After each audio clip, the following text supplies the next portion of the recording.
大家好，我係民建聯嘅葛珮帆。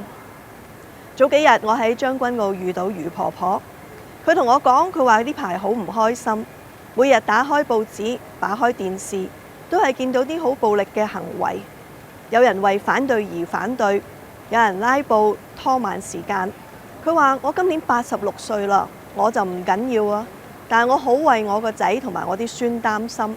佢同我講話，希望我用心為香港做返啲事。各位，我哋而家面對香港好多嘅問題，貧富懸殊、醫療、教育、物價、房屋，要解決呢啲問題，我哋需要有能力嘅領導，我哋需要專業理性嘅議會。我會為香港用心拼搏，因為香港要贏。懇請你支持我，葛珮帆。